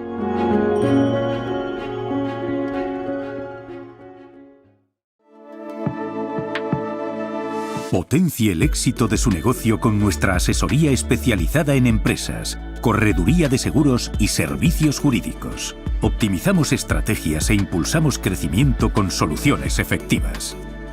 Visítenos en Caldas de Reis, Pontevedra o Vilagarcía de Arousa.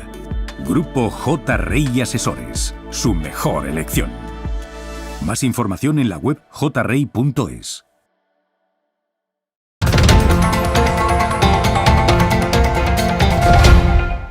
Pois de novo estamos con todos vostedes, lle damos a boa noite e a benvida a Francisco Calo, alcalde de Outes. Benvido, señor Calo, como estamos? Ben, boas noites, encantado de estar aquí hoxe convosco. Bueno, e nos encantado de que este aquí. Sí. Tiñamos entrevista pendiente desde fai unha boa temporada, sí, e cando estaba na oposición, agora xa está ao frente do goberno, sí, desde fai casi 2 mesiños, ahora polo 25 de febreiro, non? Sí, aí no 25 de febreiro, bueno, dousa circunstancia, non? De que estábamos pendientes dunha entrevista, pois polo medio pasou todo isto. E fomos retrasando e fomos esperando a que houbera xa un pouquiño máis de datos para sí, analizar.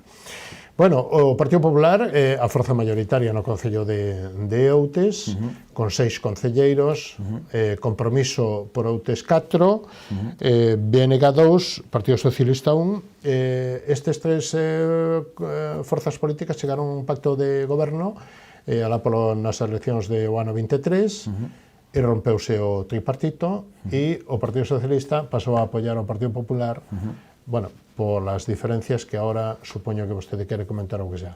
E entonces chega o momento de que moción de censura. Sí. Como explica isto? Cales Bueno, foron as casuísticas, circunstancias e sí, o tema de fondo? O tema de fondo só viñamos falando, bueno, nos gusta nos recalcar que efectivamente alá polo ano 2023 fomos a forza máis votada, a un puñado de votos, vamos, da maioría absoluta, é dicir, tiñamos respaldo prácticamente, en maioría prácticamente da población. Ben, as circunstancias foron que un tripartito afastáronos do goberno, posteriormente, nada, o goberno tripartito estuvo traballando durante casi 2 anos, pero certo é que, bueno, sufriron un punto de inflexión aí polo mes de setiembre, porque, bueno, aí foi cando o alcalde reduceu a súa dedicación no noso concello, e a partir de aí veuse, víase claramente, como xa temos reiterado en moitas ocasións, que bueno, que eso generou diferencias entre eles, e nos propios plenos estaban gravados que se vían. Entonces, bueno, as diferencias conlevaron a que houve unha ruptura no do goberno e, basicamente, as circunstancias cambiaron, claro, cambiaron radicalmente, porque si aquel goberno, aquel alcalde que foi posto polo pleno cando foi das eleccións non contaba co apoio mayoritario ou non tiña un apoio mayoritario claro dos veciños, nese momento deixaba de ter tamén o apoio do pleno. Entón, bueno, nós, como sempre dixemos, dunha forma moi normalizada, que, vaya, que nós estábamos abertos sempre a falar con todas as forzas políticas, sempre o dixemos, sempre os mantuvemos, e, bueno, tras a rotura, pois despois houve unhas conversacións e nós tíamoslo claro, nós tíamos un programa electoral que habíamos traballado moi fuerte, tiñamos grupo, tiñamos o apoio dos veciños e tiñamos claro de que, bueno, si a situación se daban, que nós tíamos a obligación de darlle resposta a todo ese apoio dos veciños, evidentemente, o que non podíamos era agocharnos, é dicir, eu creo que a postura fácil hubiera sido non facer nada, deixar que eso seguira poñéndose peor día a día, pero, bueno, nós creo que fixemos un acto de responsabilidade e pusémonos ao frente dun goberno coa intención de mellorar as cousas, desde logo. Bueno, agora xa podemos preguntarlle, xa veo as contas do Concello, como estaba a situación económica do Concello? Bueno, as contas do Concello, máis ou menos, os seguimentos as viñamos a facer, e sabíamos que as cousas que non marchaban ben. Levábamoslo dicindo, só dixéramos no anterior mandato que, bueno, que a situación económica era descontrolada, que non había, bueno, unha situación que fixera que houbera un orden no día a día en canto á contabilidade municipal e, bueno, eu, por remitirme aos datos que, ademais, posteriormente se publicaron os membros de Compromiso Outes, donde falaban que o 25 de febreiro, o propio mesmo día da moción de censura, que había unha liquidez bancaria de uns 770.000 euros. Pero ese dato é un dato sesgado. O que queremos que saber é a realidade, e eses datos son os que nos queremos ceñir, é dicir, e levámonos insistindo por activa e por pasiva. Desde o Grupo Popular nós queremos traballar sempre con datos de intervención e tesorería. Non queremos andar con cifras manipuladas, nin sesgadas, nin nada polo estilo. Entón, fíjate que o 25 de febreiro había eses 770.000 euros, sin embargo, unha vez analizamos unha vez dentro do goberno, analizamos toda a situación, como estaba coas facturas pendentes de pagos e demais, pois fomos dando conta de que había, por un lado, uns 300, casi 65.000 euros de facturas sen pagar. Por outro lado, outras 315.000 euros de facturas conformadas e aprobadas, tamén pendientes de pagar. Que había 125.000 euros en nóminas pendientes de pagar nese mismo día. Seguridade Social, outros 55.000 euros. 25.000 euros de IRPF. Fixemos un cómputo, entonces, sí, é certo que había 770.000 euros de liquidez no Concello, pero resulta que tiñamos para pagar máis de 900.000 euros. Por lo tanto, nós en aquel momento, se se puseran as cousas totalmente ordenadas e quixéramos pagar todas as facturas, non tiñamos cartos para facelo. É dicir, que estamos a falar de que o Concello estaba sin liquidez nese momento. E, bueno, é importante recordar que no momento que o Compromiso Outros entrou a gobernar, naquele momento en minoría, cando entrou no Concello tiña uns 4.600.000 euros de diñeiro de liquidez. Fai 5 anos, non? Mais ou menos, 5, 6 anos. Sí, 5 e medio, sí, ou 6. Entonces, claro, esa liquidez... Estamos falando do ano 19. Do 19, sí. Entonces, estamos que cando o Partido Popular perde a maioría. Efectivamente, o Partido Popular tamén é algo destacable, que é dicir, o Partido Popular non foi a lista máis votada, entendeu que os vociños habían dito que Compromiso Outes tiña que afrontar o reto ser a lista máis votada e non tivemos ningún inconvente en estar na oposición e manternos así. Situación que no ano 2023 parece que mudou. É dicir, tamén hai que manter un pouco as líneas que se din nun momento e mantelas nos momentos que despois tampouco che favorecen. É dicir, nós tivemos o apoio de 1.700 veciños e eles naquele momento habían tido o apoio de 1.500 e, sin embargo, non foron quen de deixar paso á forza máis votada. Entón, eses cambios de criterio tamén hai que destacalos. No obstante, como xa digo, vou me ceñir a datos de intervención. Naquele momento había 4.600.000 euros. É certo que as medidas fiscais naquele momento non chos deixaban gastar, que a raíz da pandemia sí que chos deixan utilizar, pero creo que hai que utilizalos dunha forma responsable. É dicir, que eles tiveran aí 4.600.000 euros de liquidez fixo posible pois que chegaron a subvención IDAE para o cambio das luminarias todas do Concello e pude soltar ela porque había cartos. Ora mesmo, nós, se tuviéramos que facer un proxecto estratégico deste calibre, pois teríamos que dicir aos veciños tristemente que ao mellor non o podemos facer, ou moi posible non o podemos facer, ou nos teríamos que endeudar.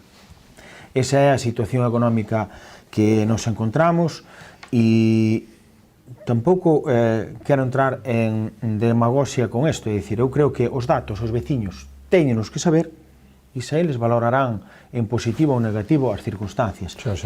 O falamos tamén igualmente cos gastos de goberno, é dicir, eu creo que volvemos outra vez, se queremos entrar na demagoxia de se ganamos máis, se ganamos menos. Sodes máis caros, é máis caro este goberno que o outro? Non, pero eu creo que a circunstancia importante tampouco é esa, quero dicir, nós...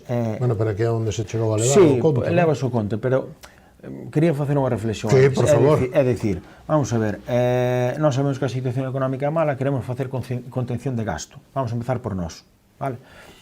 Nos fixemos os cálculos, utilizamos, como xa digo, datos de intervención completos, absolutamente completos, así os levamos a pleno, e fixemos unha comparativa do que costou o tripartito o primeiro ano, desde que chegaron o primeiro ano, con respecto ao que nós propoñemos hai un aforro de sobre uns 40.000 euros, non chega a eles.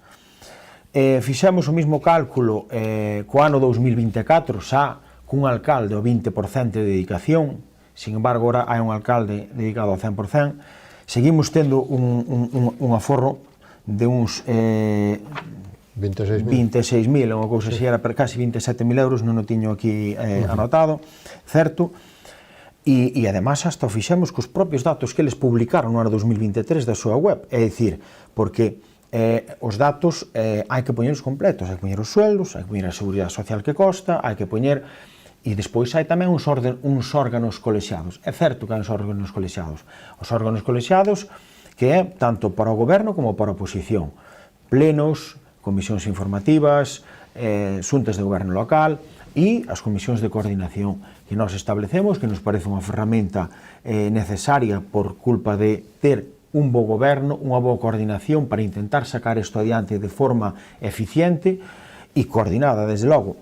Inda sumando todo iso, nós seguimos tendo contención no gasto con respecto ao anterior goberno. Pero xa digo, os veciños moitas veces pola calle che cruzan e che din Fran, que o importante é que traballedes, o importante é que fajade as cousas, sabes? Que tampouco é cuestión de tal, que pasa que, bueno, nós pola situación económica creíamos que era o momento de facer contención de gasto, así o fixemos e así os pusemos, vaya, con total claridade. Na organización das áreas de goberno quedan 2 dedicacións exclusivas e unha parcial? Si, reducimos unha dedicación exclusiva, ten dedicación exclusiva ao alcalde, ten dedicación exclusiva ao concelleiro de deportes e hai unha parcial que lle corresponde ao concelleiro de urbanismo, medio ambiente, coordinador de brigada de obras, entre outras. Vale, as tres dedicacións salen máis, costan menos ou supoñen menos importe que o que era o tripartito antes, o ano pasado? Xa por importes e por dedicación, é dicir, reducimos unha dedicación, basicamente. Entonces, aí, claro, os costes de seguridade social e de salarios, pois, baixáronse bastante, bueno, todos baixamos, fixamos un esforzo, entendíamos que era o momento de facelo e bueno, aí están, para que os veciños o valoren cando corresponde. Os datos publicados son correctos? Alcalde 39.500 brutos? Sí. O señor Caamaño 34.500 brutos? E o señor Troncoso 34.400 brutos? Correcto, sí. O sea que todavía queda un pouquiño menos. Sí, fixamos. A descontar e tal. A situación do señor Caamaño, como él dice, a día de hoxe a situación é legal, non? Sí, bueno, gustaríame complementar antes, se queres de cambiar de tercio, prefería comentar, simplemente porque ven enlazado. O dos orzamentos? Sí, bueno, usted conte. No, ven enlazado un pouquiño co tema exactamente dos gastos, non? É dicir, que, bueno, fixamos un balance, sabemos que a liquidez, o sea, estamos en negativo, iso está claro, e ademais que nos encontramos certas obras nas que vamos a necesitar investimento extra. Había obras como podía ser a Doutor Esperante, que ahora necesitamos para a colocación das farolas e a electricidade máis financiamento, porque non estaban contemplados. Na obra dos muiños, que tamén vai nos facer falta tamén máis, porque non se contemplaba a colocación de tubases, nin as propias tubases, entón temos que facer non unha, senón 2 valoracións adicionais.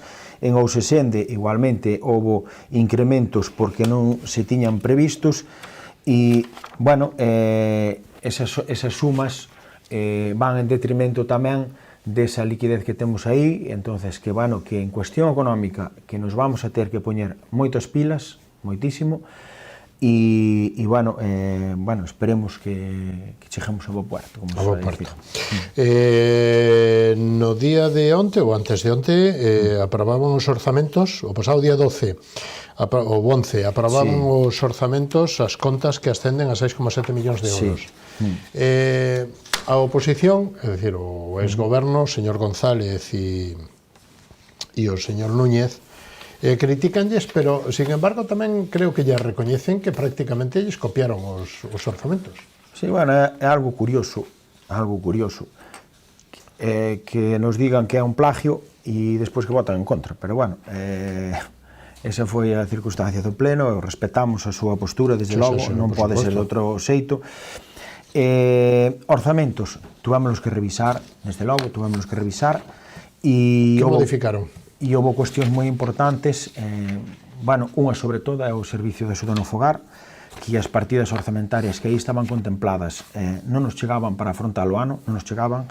Hai que recordar que o servicio de axuda no fogar leva sin contrato, rematou o contrato, en diciembre do ano 2023, ten que facerse unha actualización de precios, e, bueno, revisando o orzamento vimos que as propias partidas orzamentarias non nos iban a chegar para chegar a final de ano nun servicio tan fundamental como un concello embellecido como a Outes e con un servicio tan necesario, non? Entonces, bueno, iso fixo que tuveramos que rascar máis de 30.000 euros, creo que era, se quero recordar, de outras partidas presupuestarias, porque entendíamos que iso era unha prioridade.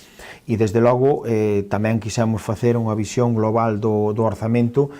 Queríamos que fora un orzamento pensado en conxunto, non por áreas determinadas, que era un pouquiño tamén algo que se lle achacou ao anterior goberno, que parecía que había 3 alcaldes, é dicir, eso os veciños era unha cuestión que o decían no día a día facilmente, e os orzamentos parecía que tamén iban calzados así, entonces nós o que intentamos é facer uns orzamentos globais e bueno, houve que modificar partidas presupuestarias deses, evidentemente, había outras cousas que se mantuveron, desde logo, e despois intentámoslo sacar o antes posible, tendo esas circunstancias, porque sabíamos que tíamos comprometidas tamén determinadas subvencións que viñan de atrás.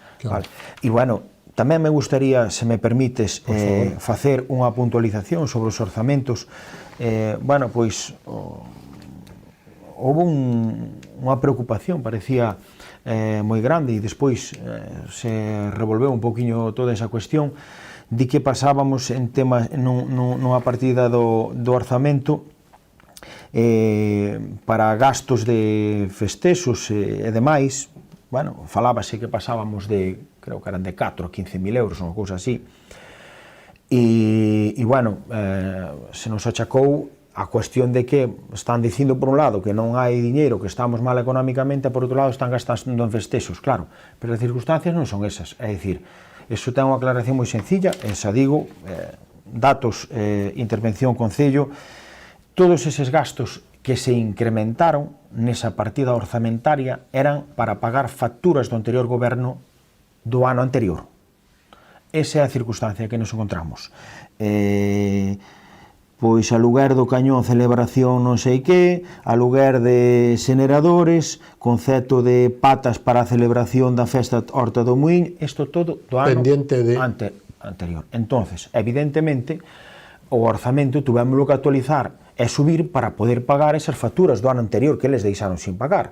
E realmente, nesa partida presupuestaria, se non me trabuco, creo que nos quedan ahora mismo, creo que hai 400 euros nesa partida para que nós poidamos dispoñer para este ano. Evidentemente, tendremos que buscar fórmulas para dotar un poquinho máis esa partida, pero, claro, utilizar así unha partida presupuestaria dunha forma tan sesgada de cara aos veciños, sabendo que eses gastos xa estaban absolutamente comprometidos, que se habían gastado no ano anterior, eu creo que esas cousas que deberemos de ser un pouco máis serios, máis rigurosos, hai que explicar as cousas aos veciños, unhas veces estarán de acordo, outras veces non, pero eu creo que eses datos que non se poden decir así, con esa lixereza en un pleno, un organismo tan serio, que eu creo que hai que revisar esas cousas antes de dicirlas, vaya.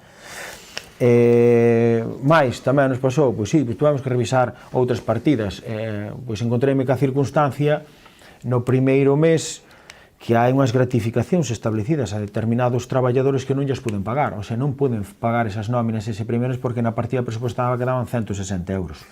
Entonces, temos un tema económico que solventar e ten que ser unha prioridade, e esperemos estar á altura e desde logo por esforzo non vai ser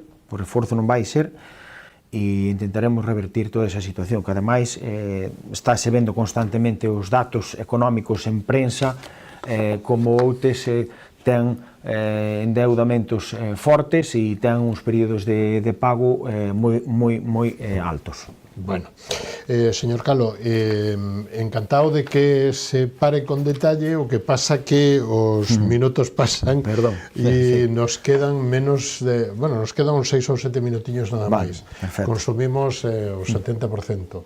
Entonces, me gustaría, non porque non o diga, non se pare, sino porque digamos que poida comentar outras cousas. Me gustaría que definirá un pouquiño o proxecto de como están as aldeas, cales son as principais necesidades que ten o municipio de Outes, e con estes orzamentos que porcentaxe ou que partidas lle quedan para investimentos, cales son as outras proxectos que ten en acudir a institucións superiores, ben sexa a Diputación, ben sexa a Xunta de Galicia, que supoño que algún amigo tendrá por aí para que lle poidan botar unha man en algún tema importante. Bueno, amigo, isto... Bueno, me digo no bo sentido, que ademais sei no que é certo.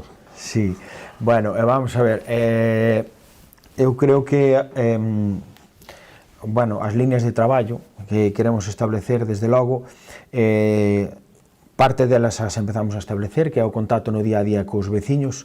Eles son os que prácticamente che marcan as líneas de traballo que se necesitan nos diferentes sitios, só dixemos en campaña, dixémolo por activa e por pasiva, que queremos retomar eses cuidados nas nosas aldeas, empezar polos accesos.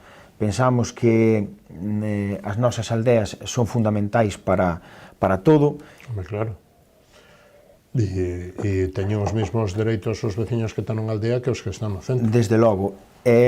Bueno, moitas veces, de feito, esta semana estuve falando con diferentes persoas de sectores, bueno, algún vinculado ao turismo, e ademais que che decían, é dicir, Fran, que esas reflexións son moi boas, porque dixen, Fran, mira que turismo, ademais de o que temos ao mellor o concepto xenérico que temos na cabeza, tamén é que os accesos ás aldeas estén ben, que as zonas estén debidamente desbrozadas e a xente pase por ali en condicións. Con iluminación. Eso tamén é turismo. Claro. Que as zonas onde hai muiños, onde hai bombeiros e tal, que estén en condicións, eso tamén é turismo e patrimonio tamén. Entonces, bueno, estamos retomando con moitísima intensidade poñer esas cuestións absolutamente todas en orden. De cara ao verán, claro, porque está aí. De cara ao verán, sí. Bueno, recentemente xa anticipámonos bastante coa previsión que houve de bo tempo fai unha semana en deixarse a Praia de Broña perfectamente acondicionada para que a xente pudiera disfrutar dela. Bueno, estamos traballando en todas esas líneas. Despois estamos, era un dos grandes obxectivos que xa habíamos falado del tamén, que nos preocupa moito o sector forestal, non? Outes ten un patrimonio forestal brutal, é inmenso, somos 100 Tuvo onte unha reunión de alcance coa Xunta, non?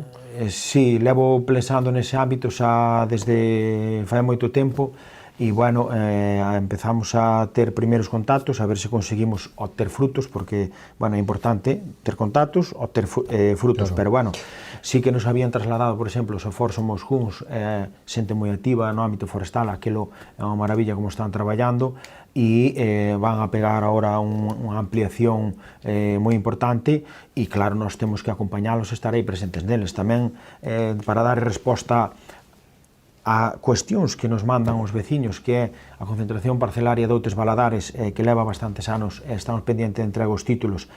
Xa nos preocupamos por ela, vamos ser moi intensos con esa cuestión, queremos sacar adiante esa concentración parcelaria canto antes, os veciños o merecen, eles nos lo están pedindo e nós aí temos que estar activos. E logo no resto do territorio pois intentaremos empezar a implantar pois posibles figuras de xestións de agrupación conxunta ou algunha concentración parcelaria, pero bueno, isto estamos empezando, levamos apenas 2 meses, estamos dando moita intensidade. Claro, son os obxectivos, non ven a dar contas. Exactamente.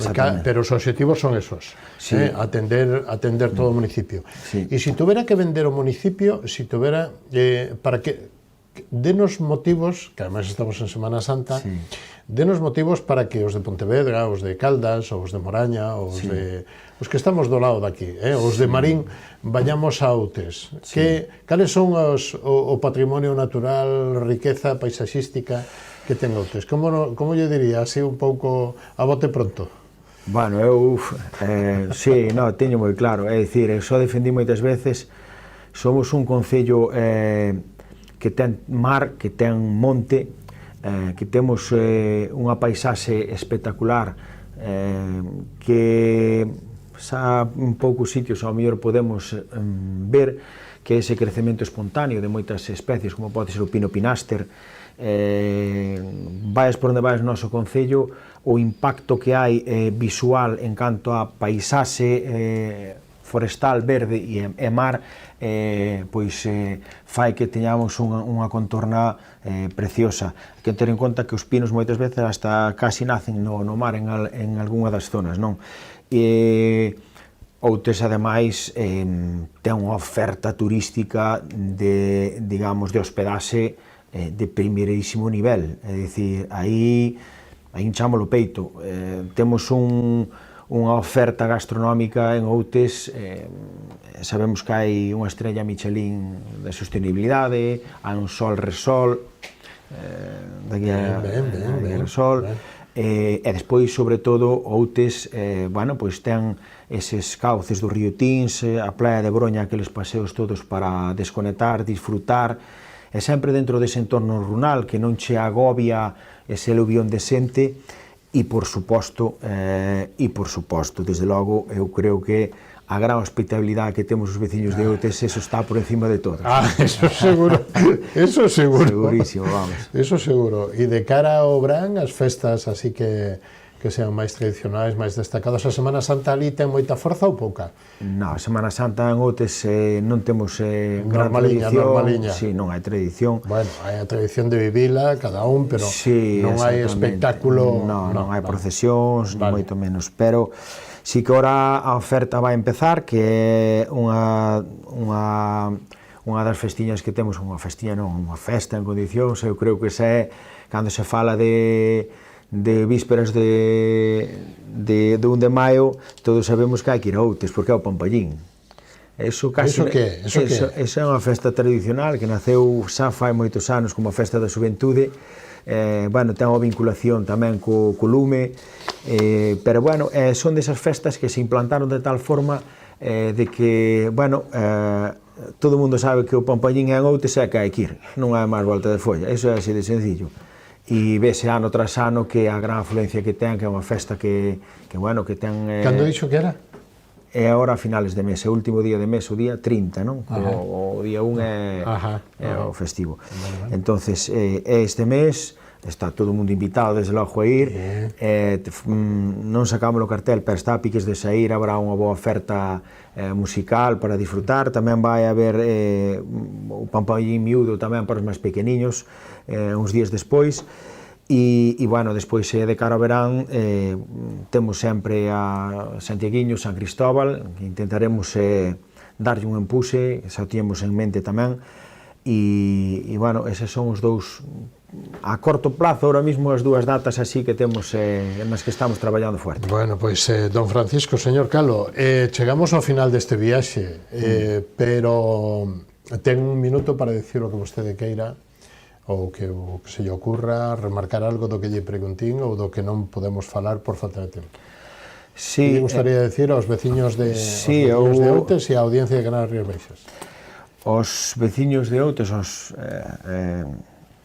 a toda a audición vai, pero bueno, en principio, veciños de Outes, a primeira vez que estou aquí, de feito, tamén resaltar que é a miña primeira entrevista que fago neste, que nunca fixera, vamos, pero bueno, eu que quero transmitir aos veciños que me conocen, que o meu gran objetivo é traballar en prol dos veciños de Outes, intentar conseguir que o noso concello sea, o sea, que siga mellorando e que, bueno, en ocasións acertarei, en ocasións equivocareime, pero que a miña entrega vai ser absoluta e que vai ser sempre a prol dos veciños e veciñas de Outes e que estou á súa disposición, sábeno, todos os días o que faga falta, estarei aberto ás súas suxestións para que entre todos poidamos facer un concello mellor, desde logo.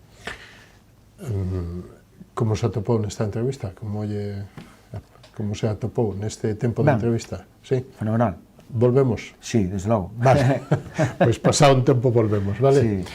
Pois foi un placer, lle desexamos éxitos que sean vos para os veciños, vale? E hasta unha próxima ocasión, moitísimas gracias, moi boa noite. Boa noite. Isto foi todo o que nos deu de si esta edición, co alcalde de Outes, con Francisco Calo, con Alfonso Martínez, presidente do CES, do Consorcio de Empresarios Turísticos de Sanxenxo, e con Tito Roberto Fariña, presidente de AGADE, a Asociación de Depuradores de Galicia. A semana que ven, máis e mellor que se é posible, esta semana, feliz Semana Santa para todos, que o pasen o mellor posible. Moitísimas gracias por estar aí, moi boa noite.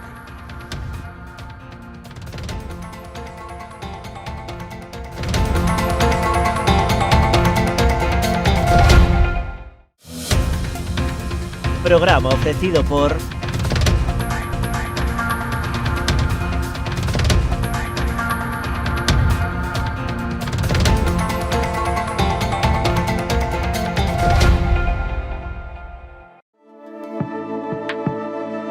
Potencie el éxito de su negocio con nuestra asesoría especializada en empresas. correduría de seguros y servicios jurídicos. Optimizamos estrategias e impulsamos crecimiento con soluciones efectivas. Visítenos en Caldas de Reis, Pontevedra o Vilagarcía de Arousa. Grupo J. Rey Asesores, su mejor elección. Más información en la web jrey.es. A exploración e o traballo no viñedo levounos a elaborar viños con personalidades emocionais moi marcadas.